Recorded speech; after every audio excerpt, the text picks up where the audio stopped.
a top American lawyer has claimed that Prince Harry's drug-taking confessions could threaten his US visa. Former federal prosecutor Nirma Rahmani told the New York Post last night an admission of drug use is usually grounds for inadmissibility. That means Prince Harry's visa should have been denied or revoked because he admitted to using cocaine, mushrooms and other drugs. Now, the Heritage Foundation, a Washington, D.C.-based conservative think tank, is currently locked in a battle with officials who are refusing to publish any details about the Duke's visa application. This is one of the foundation's directors, great friend of the show, Niall Gardner, explaining exclusively why they're fighting for transparency. And too right.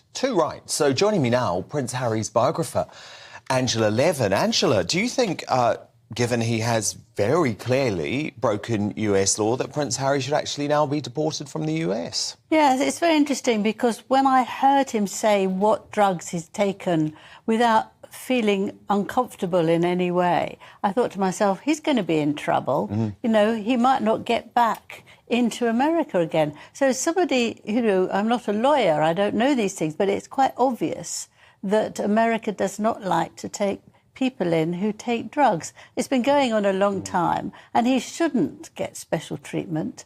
I don't know how much special treatment he got when he was taken in, because he's only got a visa for a certain time.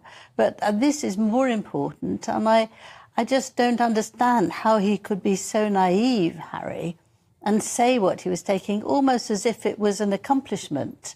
I also don't understand why his wife didn't warn him about that. He talks to her about everything he's going to say. She's in charge, as we both know, and didn't say, look, be careful, because if you talk too much about the magic mushrooms and the cocaine and all that, you might be in trouble. Why she left him alone to make his own mind up what he says, I feel quite concerned about.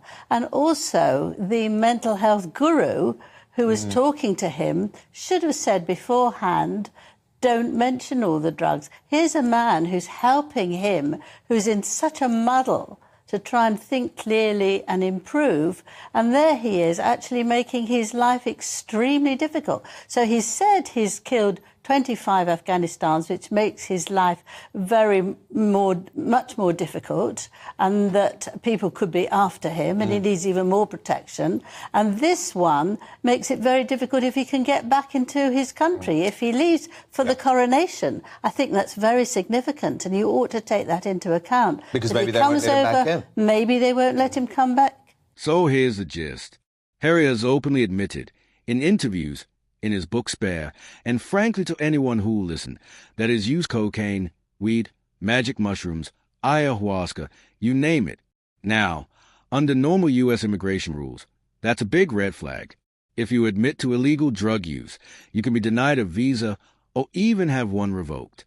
Enter the Heritage Foundation, a conservative think tank in Washington, D.C., who are now fighting tooth and nail to get the details of Harry's U.S. visa application made public.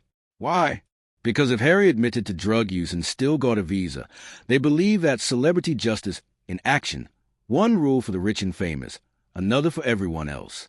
And honestly, it's not an outlandish suspicion. I mean, probably the thing that he's got going in his favour is obviously there's a Democrat administration in the US. Biden, obviously a big supporter of Harry and Meghan. You know, if Trump was back including his as wife, president, they're friends, Harry and Indeed. Biden. So I'm sure he is getting what they call celebrity justice in the US, Well, special treatment.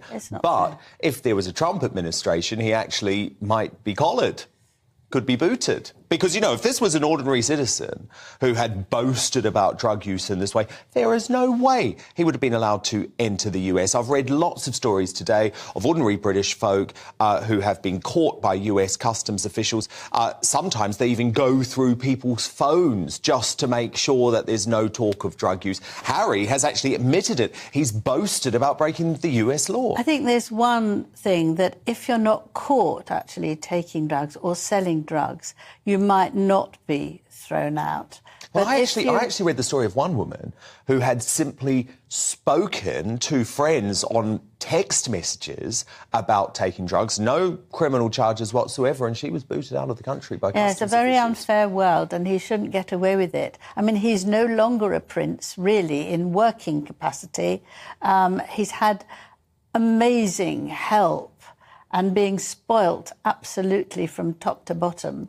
So I don't think he should be given any particular treatment now. And the thing is, Angela, all of this talk of drug use, it was so obvious that he just thought it was cool. You know, he was very proud of the fact that he'd been at these homes of Hollywood celebrities like Courtney Cox, boasting of taking mushrooms.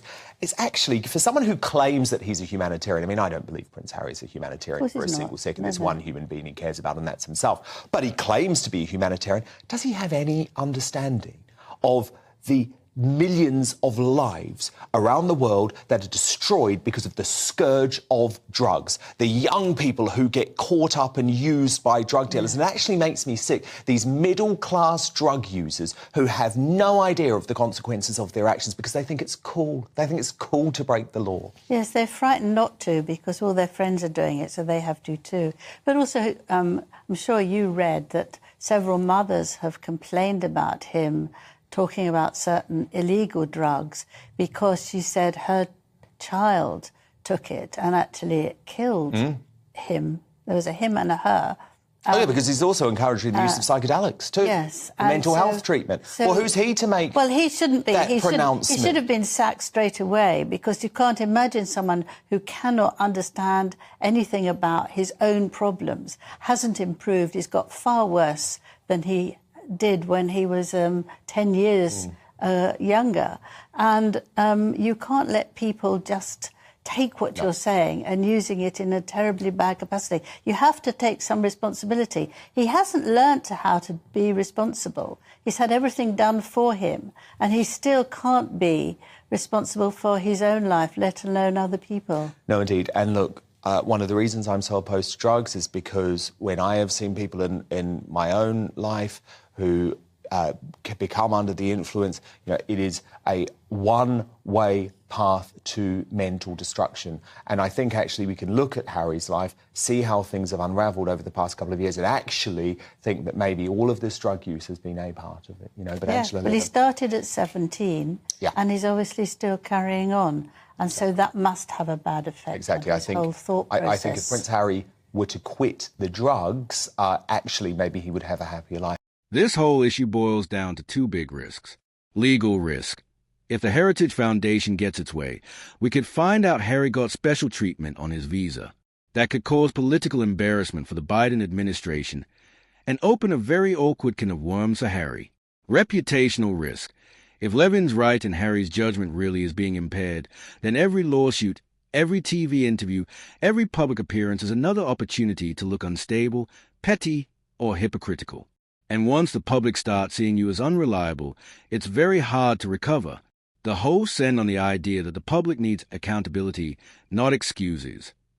That means no but as a prince special passes, no but trauma get-out-of-jail cards for reckless comments. A recognition that actions have consequences, whether you're a herald from Surrey or His Royal Highness. Because at the end of the day, clarity matters. And if Harry is still clouded by past habits of bad advice, that's going to keep showing up in every big decision he makes.